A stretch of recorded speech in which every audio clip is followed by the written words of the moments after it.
Para contextualizar, eu moro em um conjunto habitacional no interior de São Paulo e quero falar hoje sobre minha vizinha. Vejam, eu moro no primeiro andar e, até alguns anos atrás, essa vizinha morava no apartamento de baixo. Ela era uma senhora e se isolava de todos a ponto de colocar papelões e madeiras em suas janelas para que não víssemos nada dentro do seu apartamento. Era estranho que ela não optasse por alguma cortina. Ela era muito grosseira com todos os vizinhos, mesmo quando oferecíamos ajuda para qualquer coisa de que precisasse. Se por acaso a víssemos carregando algo para sua casa e tentássemos ajudar, ela mandava tomar naquele lugar. Seu isolamento era tão grande que nem sequer sabíamos seu nome. Só viemos a descobrir quando aconteceu o que aconteceu. Por respeito a ela e a sua família, vamos chamá-la de Cecília.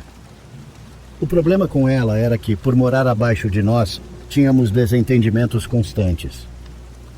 Ela reclamava que pisávamos muito forte o dia todo ou que derramávamos água de propósito no chão, o que causava infiltrações no seu teto. Uma vez, ela até nos acusou de ser os responsáveis por suas lâmpadas da sala queimarem. Quando nos mostrou as lâmpadas, percebemos que eram aquelas que a Comissão de Eletricidade havia distribuído gratuitamente há muitos anos, então a acusação não fazia sentido. Outro conflito que tivemos, e que me fez pensar que ela poderia ter algum transtorno mental, foi quando nos culpou por fazer chover de propósito com nossos celulares sempre que ela colocava roupas para secar na janela. Além disso, suspeitávamos que ela tinha algum tipo de síndrome de Diógenes, que leva as pessoas a acumularem lixo compulsivamente. Isso nos causou uma infestação terrível de baratas, que se espalharam por todos os apartamentos e invadiram o nosso. O assustador começou a acontecer pouco antes da pandemia, por volta de novembro ou dezembro de 2019. No início, eram objetos fora do lugar e ruídos estranhos, coisas que podíamos ignorar e tentar explicar racionalmente, mesmo sem entender de fato o que estava acontecendo. Ao mesmo tempo, passaram-se algumas semanas sem que víssemos a vizinha. Pensamos que ela poderia ter viajado com a família para passar férias ou algo assim. O tempo foi passando e a correspondência que chegava para ela começou a se acumular na porta do apartamento. Até que na última terça-feira de janeiro, de repente, toda a correspondência havia sumido, como se alguém a tivesse recolhido. Supusemos que ela havia voltado, embora ainda não a tivéssemos visto. Naquela mesma noite, já de madrugada, eu estava no meu quarto mexendo no celular quando, do nada, senti um impacto muito forte na parte da beliche que fica voltada para o guarda-roupa. Acendi rapidamente a lanterna do telefone na direção do impacto e vi meus tênis se movendo. Mas isso não era possível, pois eu estava sozinho no quarto e meus tênis estavam guardados em um móvel bem abaixo do local onde senti o golpe. Alguém teria que tê-los lançado para que acertassem aquele ponto. Foi a primeira vez que algo tão estranho aconteceu em casa. Fiquei muito assustado, mas curiosamente consegui dormir mesmo assim. No dia seguinte, contei para minha mãe o que tinha acontecido. Nosso apartamento é pequeno, então a sala e a sala de jantar ficam no mesmo espaço. Explico isso porque minha mãe estava sentada na sala de jantar, enquanto eu estava no sofá, ao lado da porta do banheiro que estava aberta. De repente, a porta começou a se fechar sozinha. Brincando, eu disse em voz alta: "Se for tão valente assim, então abra a porta de novo." E a porta se abriu. Não havia nenhuma corrente de ar, e mesmo que houvesse, não teria como ela mudar de direção tão rapidamente. Minha mãe e eu ficamos completamente espantados. Chegou a sexta-feira, e naquela manhã eu havia saído com Sérgio e Kiki, 2 amigos de infância. Quando voltamos para casa à tarde, os convidei para entrar e contei sobre os acontecimentos estranhos. Então minha mãe nos contou que naquela manhã, enquanto fazia a limpeza sozinha, ouviu um barulho muito alto vindo da área de serviço. Ao entrar lá, viu que um móvel com ferramentas havia caído. O problema é que esse móvel estava no mesmo lugar havia anos, sem nunca ter sido movido. O mais estranho é que ele é muito pesado e seriam necessárias pelo menos 2 pessoas para carregá-lo. Pelo jeito como caiu, parecia ter sido jogado com força, como se não pesasse nada. Mais tarde, os vizinhos ao lado do apartamento da senhora Cecília bateram à nossa porta avisando que chamariam a polícia, pois o cheiro que vinha do apartamento dela era insuportável, devido a toda a quantidade exagerada de lixo acumulado. Eles nos avisaram porque na época minha mãe era quem administrava os assuntos do prédio, e justamente naquele momento Sérgio precisava ir para casa. Em meio às nossas brincadeiras, desafiei ele a bater na porta do apartamento da senhora quando passasse em frente a ele. Afinal, ele nem a conhecia. Ele fez isso, mas ninguém respondeu. Então apenas rimos e fui acompanhá-lo até a entrada do prédio. Depois de um tempo, Kiki também precisava ir embora. E enquanto ele começava a se despedir da minha família, a polícia chegou. Sendo xereto do jeito que é, ele decidiu ficar comigo para ver o que fariam.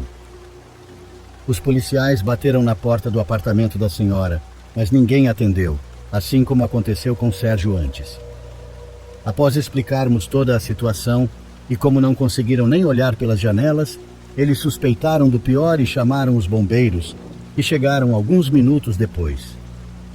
Os bombeiros deram a volta e passaram para um pequeno jardim ao lado do prédio, onde havia uma janela que dava para um dos quartos da senhora Cecília. No exato momento em que eles a abriram, senti o cheiro mais forte e desagradável que já senti em toda a minha vida. Quem já sentiu o cheiro de um corpo em decomposição vai entender. Era um cheiro extremamente forte e, combinado com todo o lixo acumulado, parecia uma mistura de carne podre, ovo estragado, lixo deixado ao sol e fraldas sujas, tudo em um só lugar quente. Mas nem assim acho que consigo descrever o quão insuportável foi aquele cheiro naquele dia. O que aconteceu a seguir foi que os bombeiros nos informaram que a senhora Cecília estava lá dentro e que já havia falecido. Os policiais chamaram os serviços e minha mãe mandou Kiki e eu buscarmos máscaras em casa para suportarmos o cheiro e fecharmos todas as janelas para evitar que o odor impregnasse nosso apartamento. O medo me impediu de subir sozinho, pois de qualquer jeito eu teria que passar em frente à porta do apartamento dela. Então Kiki me acompanhou. Ao entrar no nosso apartamento, não o senti como antes. Tive a sensação de que havia alguém ali dentro. Foi uma sensação estranha. Pegamos o que minha mãe pediu e deixamos a pedido dela uma vela acesa em intenção à senhora Cecília. Quando o serviço médico forense chegou, os policiais arrombaram a porta do apartamento. Do lado de fora só era possível ver um tipo de corredor formado por caixas, devido ao lixo acumulado pela senhora. Como o interior estava completamente escuro, o ambiente parecia ainda mais assustador. Um dos médicos legistas entrou acompanhado de um vizinho, pois era necessário que alguém reconhecesse o corpo, já que ninguém sabia nada sobre sua família. Além deles, 2 policiais que chegaram depois também entraram. Quando um dos médicos saiu, nos informou que a senhora Cecília estava em sua cama e que já havia falecido há meses, aproximadamente desde o final de novembro do ano passado. Foi nesse momento que minha mente conectou os pontos. Os barulhos e coisas estranhas que começaram a acontecer exatamente naquela época em que a senhora faleceu. Nunca havia acontecido nada no nosso apartamento antes. Eles levaram o corpo da senhora. Só vimos o saco preto passando pelo condomínio. Algum tempo depois chegou uma mulher que ninguém conhecia. Como minha mãe era a responsável pelo prédio, precisou perguntar quem ela era, principalmente com tudo aquilo acontecendo. Ela nos disse que era sobrinha da senhora Cecília. Foi aí que soubemos, pela primeira vez, seu nome. Um vizinho viu a viatura no prédio onde sua tia morava e foi verificar o que estava acontecendo. Depois avisou a sobrinha. Minha mãe então perguntou se a família não havia sentido falta dela durante todo esse tempo. A sobrinha respondeu que sua família tentou entrar em contato várias vezes, mas que a senhora Cecília se afastou deles desde que foi diagnosticada com câncer anos atrás. Eles foram procurá-la no apartamento, mas ela nunca atendia as chamadas nem abria a porta. Com o tempo, desistiram de procurá-la. Aquele cheiro durou cerca de uma semana e ficou impregnado no prédio, mesmo após um dos médicos legistas nos dar algumas recomendações para tentar eliminá-lo. Depois disso, os acontecimentos estranhos pararam por um tempo, como se a alma da senhora Cecília tivesse partido junto com seu corpo naquele dia. Digo que pararam por um tempo porque, meses depois, quando passamos a ficar em casa o tempo todo por causa da pandemia, percebemos que de vez em quando começamos a ouvir ruídos vindos daquele apartamento. Ele sempre esteve desabitado e fechado, mas mesmo assim, escutávamos sons de passos, objetos sendo movidos e batida. Bom, esse é meu relato e fico grato por vocês darem uma atenção a ele.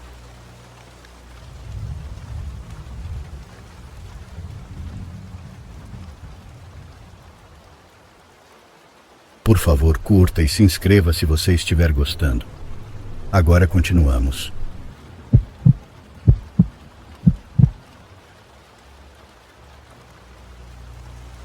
Peço desculpas antecipadamente se eu errar algum detalhe da história que estou prestes a contar. Essa é uma história que meu melhor amigo me contou várias vezes há alguns anos. É uma daquelas histórias tão perturbadoras que você não consegue esquecer. O pai do meu amigo era lenhador, especificamente um operador de serra para árvores. Para quem não sabe, uma serra para árvores é uma máquina gigantesca capaz de derrubar árvores enormes e cortá-las em comprimentos específicos. Seu emprego exigia longas e exaustivas horas de trabalho, muitas vezes sozinho nas florestas profundas e isoladas do Noroeste Pacífico. A forma como a equipe de extração trabalha significa que ele era pago com base no número de árvores que derrubava, e não pelas horas trabalhadas. Por isso, ele frequentemente se esforçava para trabalhar de 16 a 20 horas por dia para concluir os trabalhos o mais rápido possível. Depois que ele e seu colega terminavam sua parte, o restante da equipe chegava para limpar as árvores derrubadas e transportá-las para a serraria. Ele passava cerca da metade do tempo trabalhando sozinho, e a outra metade era ao lado de seu amigo Griffin, outro operador de serra para árvores. Eles usavam rádios para se comunicar, especialmente quando trabalhavam em extremidades opostas do mesmo local de trabalho. Alguns anos atrás, o pai do meu amigo e Griffin foram designados para um local remoto no alto de uma montanha. A empresa levou mais de 3 semanas apenas para abrir uma estrada larga o suficiente para que seus caminhões e equipamentos chegassem ao local.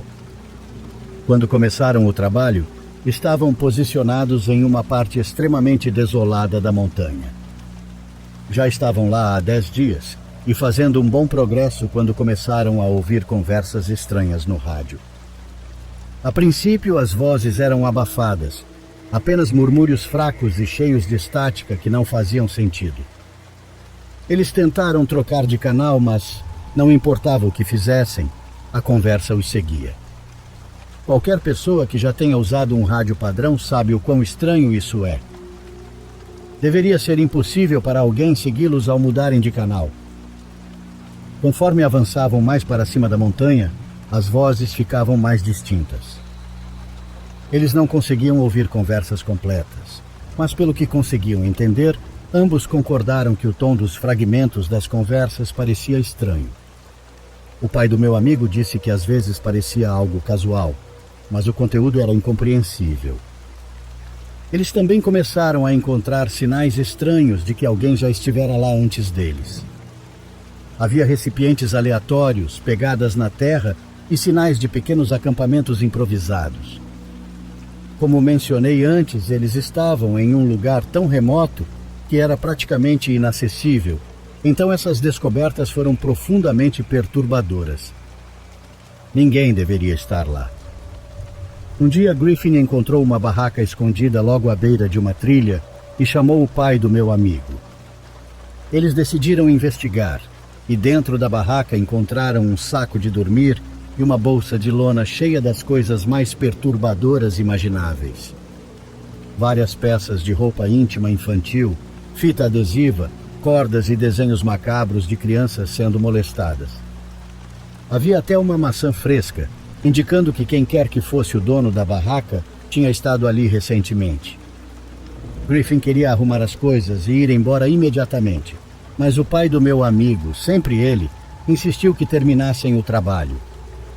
Eles concordaram em limitar a comunicação via rádio apenas para emergências e decidiram continuar trabalhando. Naquela noite sentaram-se dentro do trailer, incapazes de se livrar da sensação de pavor que pairava sobre eles. O rádio voltou a chiar, e desta vez eles conseguiram distinguir trechos de uma conversa entre dois homens. Eles falavam sobre coisas mundanas, e a probabilidade de que esses homens provavelmente estavam ligados à barraca deixou o pai do meu amigo assustado. Griffin não ficou tão abalado, mas seu amigo estava entrando em pânico. Na noite seguinte, o pai do meu amigo decidiu confrontá-los. Quando ouviu os homens falando sobre pegar arbustos para uma fogueira, ele pegou o rádio e exigiu saber quem eram e o que estavam fazendo lá. O rádio ficou em silêncio imediatamente e os homens não responderam. Esse silêncio foi quase mais assustador do que as conversas anteriores. Griffin ficou irritado porque ele havia revelado sua presença, e os dois discutiram brevemente antes de decidirem que lidariam com a situação no dia seguinte. Por volta da meia-noite, Griffin acordou o pai do meu amigo, sussurrando que alguém estava do lado de fora do trailer. A primeira coisa que ele percebeu foi o som suave de passos esmagando as pedras lá fora. Com o coração disparado, ele tentou pegar sua arma, apenas para perceber que ela não estava carregada. Ele não fazia ideia de onde estava sua munição. Griffin estava desarmado e a ideia de chamar a polícia era ridícula, dada a localização remota. Os dois ficaram imóveis enquanto ouviam a maçaneta da porta do trailer sendo mexida. A porta rangeu ao abrir, mas não se abriu completamente. O trailer era alto em relação ao solo e não havia escada ou degrau para subir. Então começou o arranhão. Arranhões longos na parte externa da porta. 4 minutos agonizantes se passaram e finalmente o pai do meu amigo fez um sinal para Griffin, indicando que iria verificar. Ele se moveu silenciosamente até a porta, segurando uma lanterna com as mãos tremendo. Assim que alcançou a porta, ela foi escancarada e ele foi atingido no rosto com uma faca. A dor foi cegante e ele caiu para fora do trailer, batendo a cabeça com força no chão. Antes que pudesse se recuperar, um homem estava em cima dele, pressionando a faca contra seu pescoço. Outro homem apareceu e começou a chutá-lo repetidamente na cabeça. Griffin, sem pensar meia vez, pulou para fora do trailer e derrubou o homem que estava com a faca. O segundo fugiu para a escuridão, e o que Griffin havia derrubado se levantou e correu atrás dele. Eles desapareceram na floresta. Griffin ajudou o pai do meu amigo a voltar para o trailer, e eles dirigiram por 2 horas até o hospital mais próximo. Foi grave. Havia um corte tão profundo sobre seu olho que danificou permanentemente sua visão. Eles relataram o ataque à polícia, mas nada aconteceu. 2 semanas depois, quando o restante da equipe de extração terminou o trabalho, um de seus colegas foi encontrado amarrado, amordaçado, violentado sexualmente e jogado sem vida em uma vala. Nenhuma prisão foi feita, e até hoje o pai do meu amigo sofre de transtorno de estresse pós-traumático. Seu olho direito, com a pupila deformada, o lembra constantemente daquela noite. Tenho certeza de que ele não teve uma noite de sono tranquila desde então. Tenho medo de florestas profundas há muito tempo, principalmente por causa dessa experiência me relatada.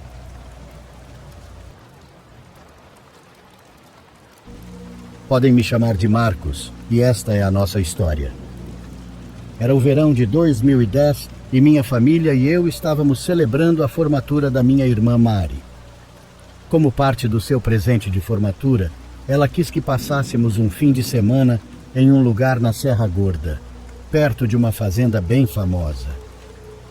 À primeira vista era um lugar incrível, cercado por florestas e muita natureza.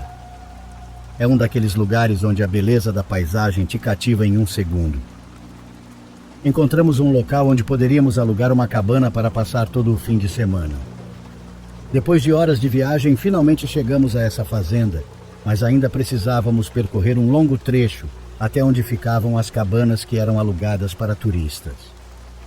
O caminho era lamacento e cheio de curvas, pelo menos uns 15 minutos de carro desde a fazenda. Quando finalmente chegamos, fizemos o check-in e nos levaram até a cabana que havíamos alugado. O lugar era realmente lindo e completamente pacífico e solitário. Eu diria até que parecia estranhamente deserto. Ao chegar, a única pessoa que vi foi a que trabalhava na recepção, mas não dei muita importância a isso naquele momento. Começamos a nos acomodar e a descansar depois da viagem.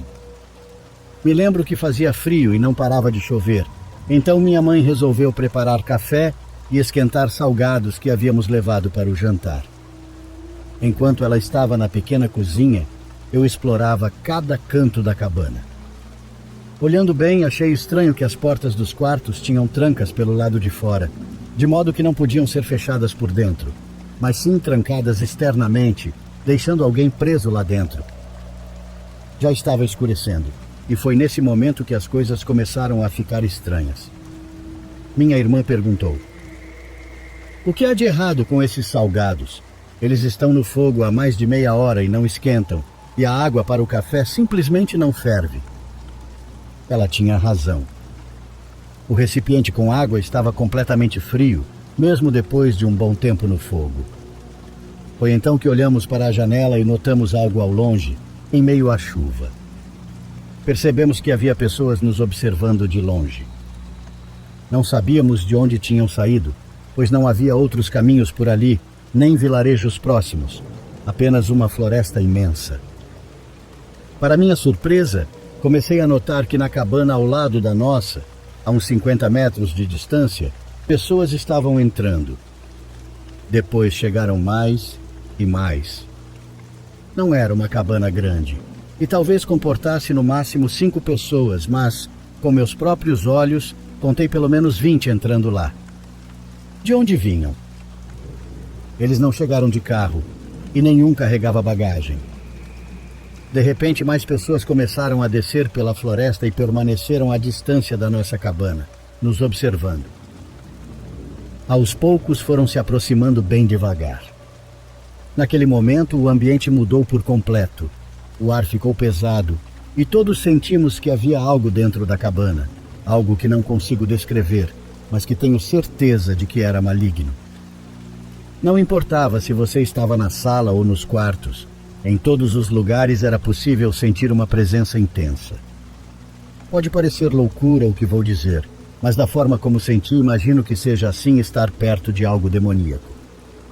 A temperatura caiu ainda mais e eu sentia todos os pelos do meu corpo completamente arrepiados. Estávamos aterrorizados. As janelas e a madeira da cabana começaram a ranger de um jeito que parecia que iam se partir a qualquer momento. Aquelas pessoas, ou seja lá o que fossem, ficavam cada vez mais numerosas e podíamos ouvi-las falando, como se estivessem rezando. Se eram pessoas, tenho certeza de que faziam parte de algum tipo de seita ou culto. Dentro da cabana não víamos nada, absolutamente nada, mas podíamos sentir. Aquela presença estranha ficava cada vez mais forte, como se estivesse mais perto, a ponto de um determinado momento não conseguirmos mais respirar. Assim, sem ver nada, sentimos naquela noite o mais terrível dos medos, o terror mais insuportável que já havíamos experimentado até então. Era como se cada átomo do nosso corpo nos dissesse que aquela presença estava prestes a nos causar muito mal. Decidimos sair dali o mais rápido possível, pois aquelas pessoas estavam cada vez mais próximas da cabana, agora a apenas alguns passos. Não fazíamos ideia de quais eram suas intenções, então peguei as chaves do carro e corremos até onde o havíamos deixado. Por causa do frio, foram várias tentativas até conseguirmos ligá-lo, mas assim que o motor pegou, acelerei e saímos dali o mais rápido possível. Dirigi tão rápido quanto a chuva incessante e a escuridão nos permitiam. Quando chegamos à cidade onde fica a fazenda, sabíamos que precisaríamos passar a noite ali. Não podíamos continuar viajando. Encontramos um hotel muito velho, e não sei se foi pela forma apressada como chegamos sem bagagem ou pela expressão de puro terror em nossos rostos, mas o recepcionista nos olhou e perguntou se estávamos vindo das cabanas. Antes que pudéssemos responder, ele mesmo disse que havia algo muito ruim naquele lugar. Conseguimos dormir apenas algumas horas naquela noite, e quando finalmente amanheceu, percebemos que os braços da minha mãe estavam completamente cobertos de hematomas. Foi um choque. O que quer que estivesse lá tinha machucado minha mãe. Depois de um tempo pensando, decidimos voltar à cabana apenas para pegar nossas malas. Quando chegamos ao local, ele estava completamente vazio, não havia ninguém. Pois bem, mas apenas algumas horas antes, estimávamos que havia cerca de 70 pessoas ali. Nossas coisas estavam exatamente onde as havíamos deixado, mas o restante da mobília da cabana estava coberto de poeira, como se ninguém entrasse lá há muito tempo. Pegamos nossas malas e saímos rapidamente, sentindo alívio ao finalmente chegar à rodovia que nos levaria de volta para casa. Achávamos que aquele era o fim daquela experiência horrível, mas não foi. Não foi a última vez que sentimos aquela presença. Apenas 2 dias depois, às 2 da manhã, quando todos dormiam, fui acordado pelos meus cachorros que latiam de forma doida lá fora. Levantei-me para ver o que estava acontecendo e parecia que estavam perseguindo algo que se movia do outro lado do nosso muro. Não sei se foi apenas o nervosismo, mas de repente senti um frio intenso e mais uma vez aquela presença se manifestou.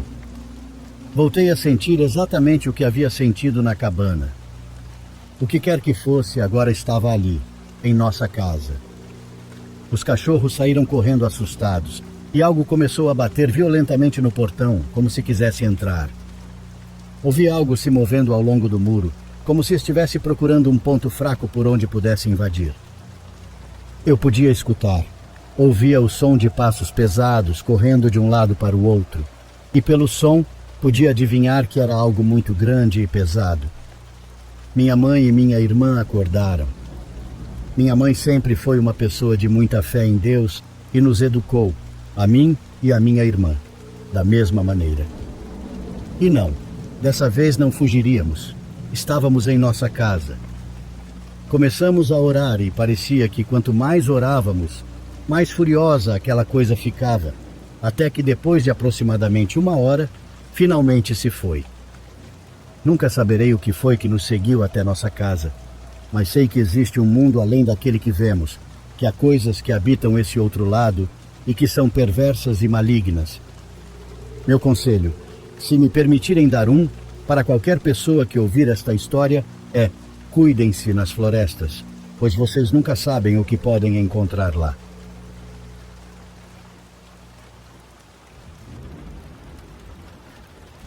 Isso é algo que me aconteceu há mais de 10 anos em Toluca, no México. Meu nome é André, e o que vou contar aconteceu em um momento muito complicado da minha vida. Em 2011 eu trabalhava como taxista. Não era o melhor trabalho, mas me permitia levar algum dinheiro para casa.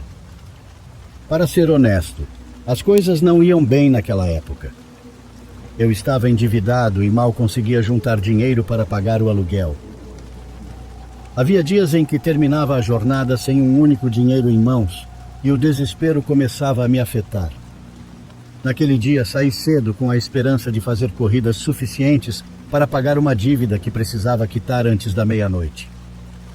Mas à tarde já tinha percorrido meio estado e mal consegui ganhar alguns trocados.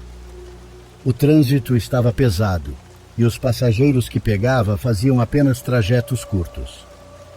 Para piorar, um deles desceu sem me pagar, me deixando ainda mais frustrado. Quando deu 18 horas, estacionei perto de um parque para respirar um pouco de ar puro. Eu estava exausto e preocupado. Acendi um cigarro e comecei a pensar em vender o táxi para pagar o que devia. mas isso também significava ficar sem trabalho. Foi nesse momento que um menino se aproximou do carro. Ele parecia ter uns 10 anos. Usava bermuda, uma camisa dos Simpsons e sapatos cobertos de barro. A primeira coisa que pensei foi que talvez estivesse perdido. Ele se aproximou da janela e com uma voz calma disse: "Moço, você pode me levar para casa?" "E onde você mora?" perguntei surpreso. O menino me disse um endereço em um bairro próximo, mas eu disse que ele precisava ligar para os pais para avisar. Ele apenas balançou a cabeça e disse que não precisava me preocupar. Algo na voz dele era estranho, como se não se importasse de estar sozinho. Não sei porquê, mas uma força me fez levá-lo. Eu não podia simplesmente deixá-lo ali, e sentia que era o certo a fazer. Durante o trajeto, o menino não falou muito, apenas olhava pela janela como se já conhecesse o caminho. Perguntei sobre sua família, mas ele não me respondeu. Em vez disso, tirou uma nota de dinheiro amassada do bolso e me entregou. "Isso é para o senhor. Não precisa, filho." Mas o menino insistiu, então guardei a nota no porta-luvas sem dar muita importância. Ao chegar ao endereço que ele me deu, ele desceu rapidamente e correu até a porta de uma casa velha. Buzinei para chamar a atenção de algum adulto, mas ninguém saiu. Esperei alguns minutos, mas ele não apareceu mais. Desci do carro para perguntar na casa e um homem idoso abriu a porta. Ele me olhou estranho e perguntou: "Pois não? Tudo bem?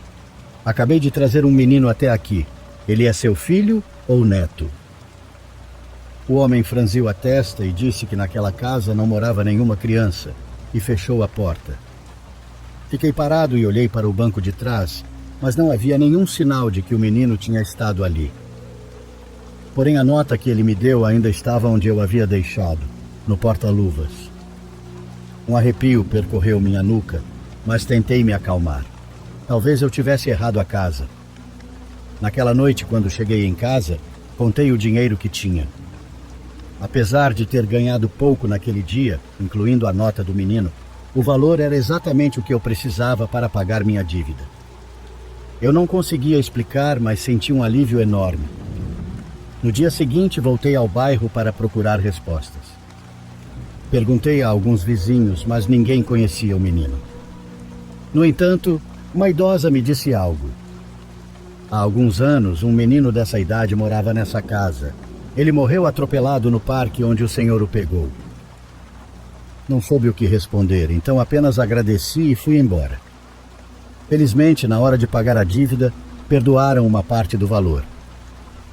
A primeira coisa que fiz foi guardar a nota na carteira como um lembrete. Não sei se foi um milagre ou coincidência, mas acredito que aquele menino cruzou meu caminho por algum motivo.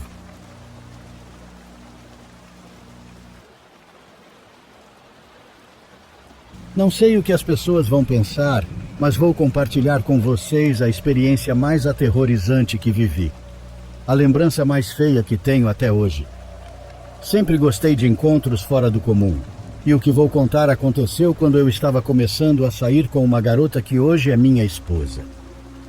Eu tinha amigos que constantemente me convidavam para suas caminhadas, mas eu nunca aceitava. No entanto, quando me falaram de uma cachoeira muito bonita que se formava não muito longe da cidade em épocas de chuva, fiquei interessado. Diziam que você precisava caminhar cerca de 10 quilômetros para chegar. 10 quilômetros no meio do nada, mas que era um lugar perfeito e que valia a pena. Pensei que seria a aventura ideal para passar um dia inteiro lá com minha namorada. Quando propus a ideia, ela aceitou com entusiasmo e se preparou. Ela até tinha o calçado certo para a caminhada. Eu não, mas na hora isso não me importava. Estava me lembrando bem das instruções no caminho, ou melhor, dos detalhes que meus amigos tinham dado para chegar lá. Deixamos o carro no mesmo lugar que eles, em um descanso ao lado da estrada, e comecei a procurar ao redor a linha do trem que deveríamos seguir. Não teria problema, porque se seguíssemos a linha, não nos perderíamos. O único detalhe é que, segundo disseram, Teríamos que passar por uma ponte onde não havia mais espaço além da linha do trem, embora fosse raro um trem passar por lá naquela rota. E exatamente como descreveram, não muito longe da estrada estava o túnel. Dava para ver um túnel que atravessava uma colina com cerca de 200 metros de comprimento.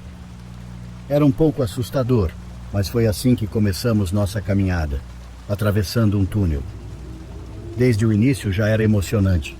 Estávamos fazendo algo que nunca tínhamos experimentado antes.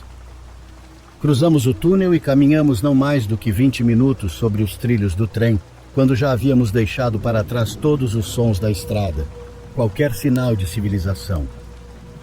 Eu estava falando algo com minha namorada, provavelmente sobre o lugar, quando ela pediu para eu ficar quieto e prestar atenção no que estava à nossa frente. À distância, a cerca de 400 metros, já podíamos ver a ponte, mas antes disso, no meio do caminho, vimos duas figuras pretas agachadas de cada lado da linha, uma de frente para a outra. A princípio, não sabíamos o que eram. Pareciam ser dois animais, mas não conseguíamos identificar. Continuamos caminhando em direção a eles, e não demos mais que 5 passos quando vimos que eles se levantaram. Eram duas pessoas, dois homens vestidos de preto, ambos usando casacos longos até os joelhos, e sem dizer nada, se viraram em nossa direção e começaram a caminhar. Minha namorada pediu para voltarmos. Eu disse que não podíamos cancelar tudo por causa de dois malucos na linha do trem. Mas ela insistiu. Sentia-se mal. Teve um pressentimento ruim. Enquanto discutíamos, os dois já estavam a cerca de 100 metros de nós, caminhando devagar, mas com firmeza, e então percebi que um deles carregava algo comprido e brilhante. Estava quase certo de que era um facão. Obviamente, ao ver aquilo, obedeci minha namorada e começamos a voltar, acelerando o passo, mas sem correr. Eles estavam caminhando na mesma velocidade que nós, mas tínhamos a sensação de que, se corrêssemos, eles também correriam, e eu não estava certo de que conseguiríamos manter o ritmo até chegar ao carro. Eu não disse nada a ela, mas não parei de olhar para trás. Queria que soubessem que eu estava preparado, que estava atento e que não seríamos pegos de surpresa. Vi um galho fino, mas forte o suficiente para nos defendermos, se necessário, e o peguei. Disse à minha namorada que acontecesse o que acontecesse, se eles nos alcançassem, ela deveria correr até chegar à estrada sem olhar para trás. Eles já estavam a cerca de 50 metros de nós quando olhei para trás, e um deles saiu da linha do trem e desapareceu entre as árvores que subiam a colina em um dos lados. Do outro lado da linha havia um riacho, e em seguida outra colina. Estávamos em um lugar isolado. Não havia ninguém por perto para nos ajudar ou ouvir se algo acontecesse. Apressamos o passo, quase começando a trotar, e finalmente vimos a colina e o túnel à distância. Se conseguíssemos chegar até lá, estaríamos muito perto do carro e da estrada. Já estávamos a poucos passos do túnel quando começamos a correr. Quando o fizemos, olhei para trás e vi que o homem que ainda estava na linha também começou a correr atrás de nós. Mas ao chegar ao túnel, ele não entrou. Paramos mais ou menos no meio do túnel, onde a escuridão dificultava que ele nos visse, e percebemos que ele não estava mais por perto. Parecia que nos haviam deixado em paz, ou pelo menos era o que eu queria acreditar. No entanto, minha namorada parou bem no meio, repetindo que não queria sair, que não queria continuar. Ela não queria avançar, mesmo que literalmente víssemos a luz no fim do túnel, já muito perto do carro. Ela de repente teve uma espécie de ataque de pânico, e eu não sabia o que fazer ou como ajudá-la.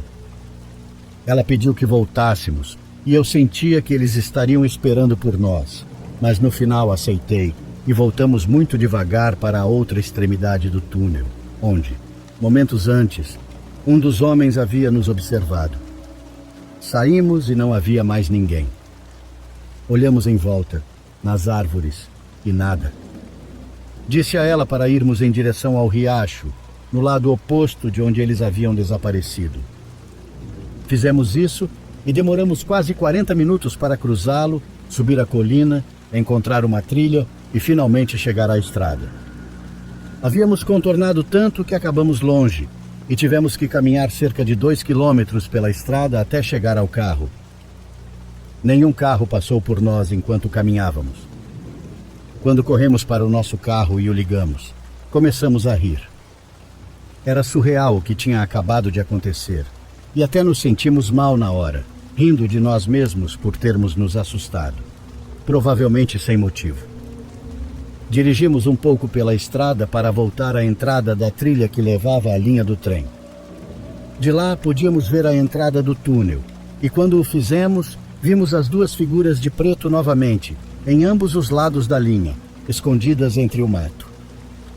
Eles ainda estão nos esperando, disse minha namorada. Ainda estavam esperando por nós. Buzinei por algum motivo, talvez me sentindo mais corajoso por estar no carro e quase na estrada de volta. Quando nos viram, começaram a correr desesperadamente em nossa direção, e eu mal consegui dar a volta na estreita estrada de terra para voltar à estrada principal, quando já estavam a poucos passos de nós. Eles eram estranhos. Eram muito, mas muito brancos, quase como se não fossem dali. Cerca de meia hora depois, chegamos à casa de um amigo que morava por ali.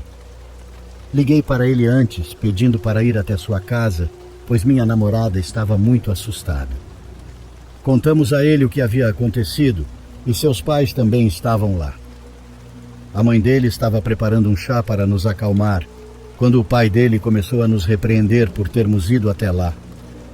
Aparentemente era bem sabido.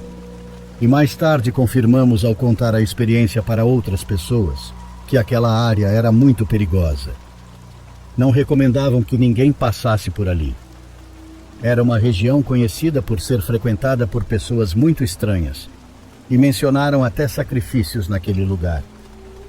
De repente me lembrei de todos os desenhos estranhos que vi no túnel, que na hora ignorei, pensando que eram apenas grafites ou brincadeiras de vagabundos.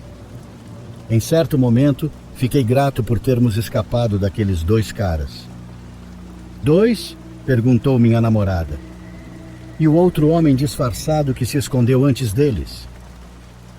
Não soube o que dizer, mas estava claro que nós dois vivemos experiências diferentes naquele dia.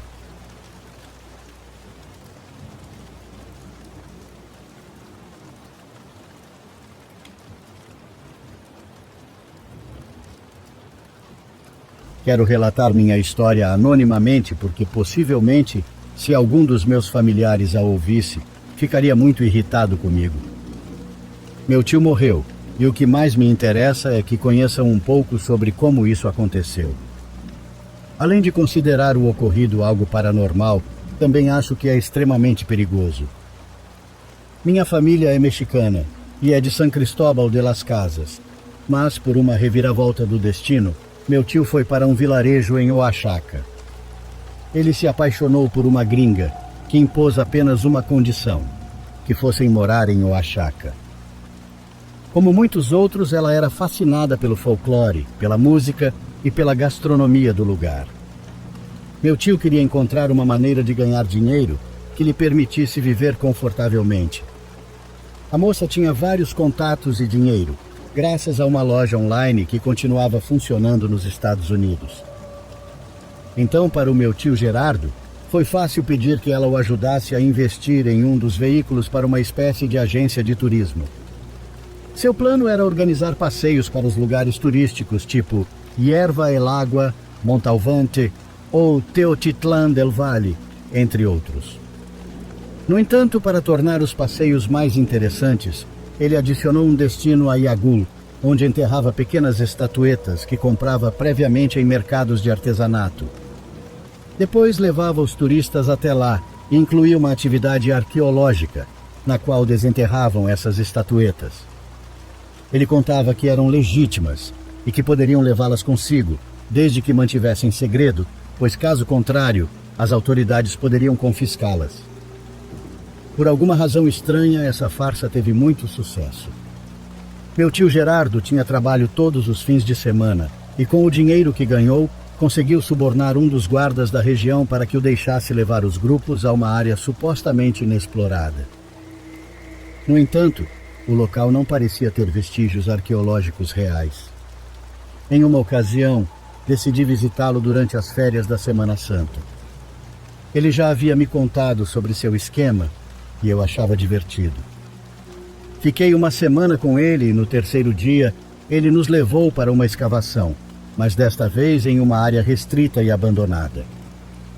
Eu vi os turistas desenterrarem pequenas figuras de cães humanoides, panelas de barro e outras peças. Para dar mais credibilidade, meu tio também começou a cavar. Já estava anoitecendo quando ele deu a ordem para subirmos no veículo e retornarmos ao ponto de encontro. Nos dias seguintes percebi que depois de visitar essa área específica, meu tio ficava estranho. Sempre que íamos jantar, ele parecia estar com muita pressa. Entrei no carro e perguntei se estava tudo bem. Ele respondeu que sim, mas claramente havia algo errado.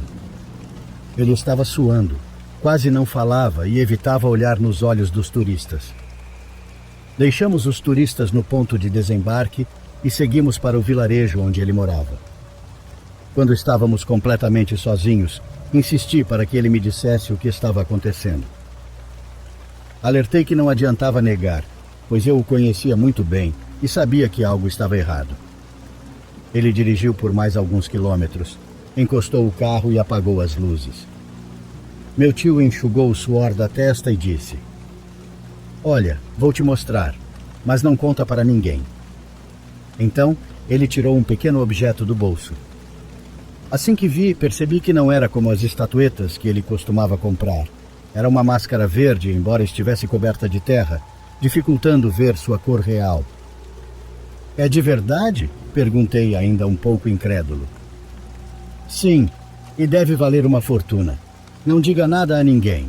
Eu gostei muito dela, então acho que vou ficar com ela", ele disse. Na minha opinião, era uma boa ideia que ele ficasse com a máscara. Afinal, era uma peça autêntica, e embora valesse muito, algumas coisas são melhores de se manter como tesouros pessoais. No dia seguinte, meu tio dedicou-se a limpá-la, e ela realmente era belíssima.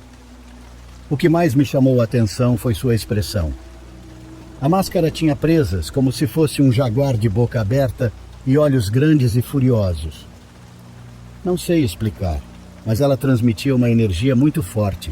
Me deu até um pouco de medo. Meu tio Gerardo ficou fascinado e disse que a levaria sempre consigo para lhe trazer sorte. Quando a semana terminou, voltei para São Cristóbal para continuar minha vida.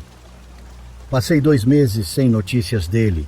E, infelizmente, quando finalmente soube algo, foi para descobrir que ele havia falecido.